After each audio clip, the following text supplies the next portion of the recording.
Guy, Aaron Gobra. Is that a friend of yours? What You, did you, I'm you not know it's St. Patrick's Day, thus my goofy tie. And I don't know why you're so bitter. Maybe because you don't have any Irish in you, even though everybody's got a little Irish in them. of the many things that I could care less about. St. Patrick's Day is, You never cut school and went, well, you cut school No. all the time. You never went to cut school and went to the St. Patrick's Day parade growing up in New York City, one of the great institutions in this country. No. I remember it was, I think, fourth or fifth grade, the teacher, I believe it was Mrs. Davis on St. Mrs. Patrick's Clancy, Day. Mrs. Clancy, Mrs. Davis, she that it would be fun to give everybody in the class an Irish name. So, for people whose some had an O in front of it, some she put the MC in front of that. With me, I'm like, no, don't do it.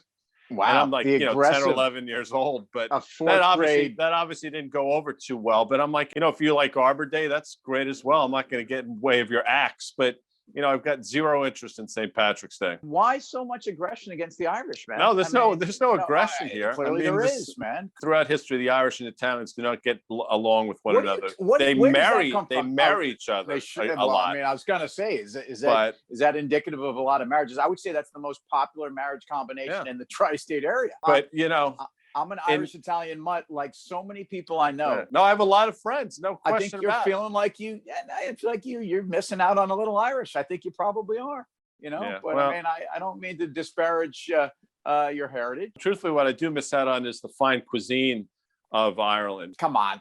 What, look. Why go there?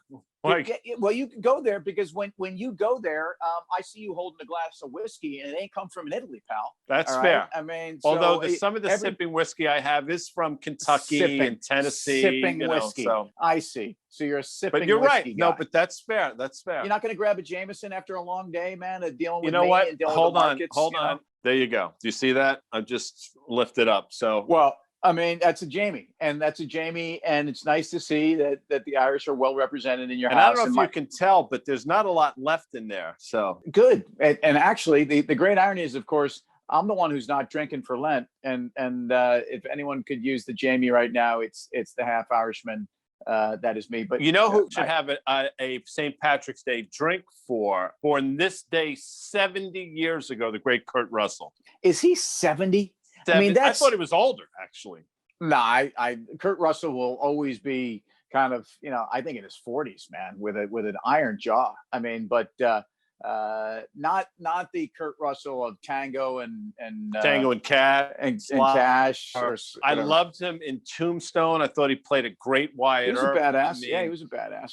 Well, I know what your favorite movie is. Your second favorite movie, it got to be Kurt Russell just killing it as Snake Plissken. Snake Plissken. I hate the tights, but I love the role. But his role in Miracle, we've talked about it on Commercial Break, is one that I can watch over and over again. And I think he portrays Herbie like nobody's business. But people forget about the Kurt Russell of like he was the original Disney child star. I mean, even before your girl Britney and your boy Timberlake. I mean, this guy was doing Son of Flubber. Yeah, he was in some tennis shoes. Some early some of those early series. I think I remember him doing something with Robert Vaughn. Of course, you remember Robert Vaughn, the man from U.N.C.L.E., also of Magnificent Seven fame. So that's that's early 60s stuff. So I mean, he's a genius, Kurt Russell. Yeah, that's fair. But the role Miracle is a particularly relevant comparison point today with Jerome Powell, who to me is not a hero. Nice segue. But in terms of suspending markets at levels that are probably not justified or warranted, and the question is, how long will the Fed's miracle go on? I would make a point that the minute we stop believing the Fed, the long end of the bond market is going to push the Fed. And the minute we believe the Fed, credit spreads are going to widen and equities will cave. So although neither have really happened today. And ultimately, I think the markets have gotten more or less what they wanted from today, was as much of a non-event as possible. Pretty incredible when you consider coming into the event that volatility and measures of volatility like the VIX are effectively at multi-year lows, at least since we've been testing the upper boundaries. Look, how do you explain that? I can't. Well, I think, there was, you can't explain it. I think the Fed has given the market this sense of backstop where, you can be complacent and you don't have to be long volatility as a hedge for anything. As a matter of fact, not only don't you have to buy it, you can actually sell it seemingly with impunity because the sell-offs are fewer and fewer and shorter in duration. You mentioned, by the way, not to get off the rails, although that's what we do during a commercial break. You mentioned How Long, of course, the great song by the band Ace. How long has this been going on? Now, a lot of people think that's, a guy singing that to his girlfriend about, maybe some illicit. I assume it was. No, I mean, yeah. He's singing it to a band member who was playing with another band. So there you go, a little bit of trivia for you with that Ace song.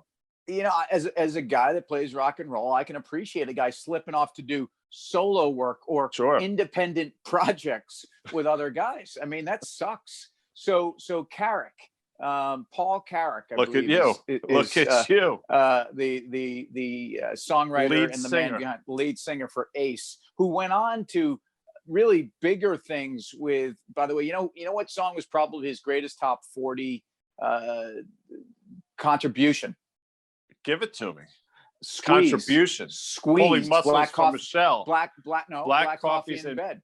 Yeah. Sure. No, he's whipping that organ. But I know him best he was doing a lot of work with Rockpile, little Nick Lowe. That's right. Was Dave Edmonds in Rockpile? Dave Edmonds. Was. Yeah. It's a tremendous pull. Tremendous pull. It's a good Rockpile. And if I think about How Long, how about 75? How am I doing on that? Good. I think you're spot on. I think it's pretty good. And that's one of those songs that starts off with a great bass line.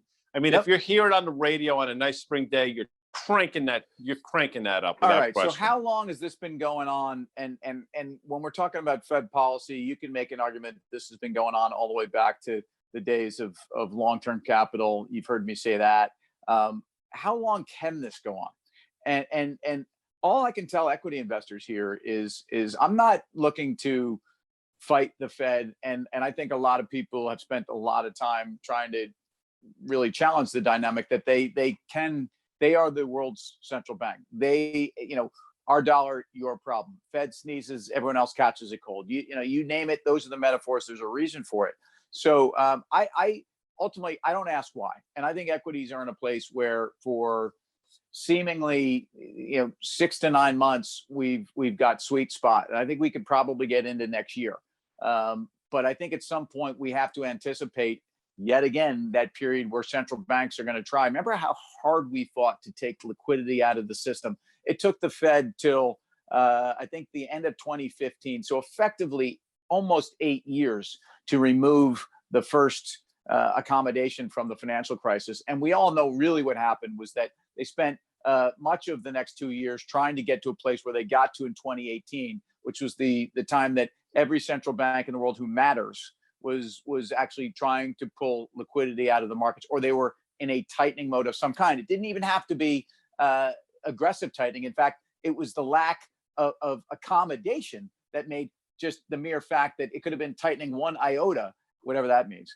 And that was enough to put markets into a tizzy and take us to a Christmas Eve dinner on December 24, 2018, where you had indigestion. That was also when Mark Sanchez, I think he had the butt fumble. I think isn't that when he had the butt fumble? Right? The chest. It might be. But before we get out of here, because we're running against it, you said, don't ask me why. Well, there's how I ended. Fool them all, but baby, I can tell you're no stranger to the street, Tim. God bless the Irish today, Guy. You have some Irish in you, and therefore, love you, brother. See you later.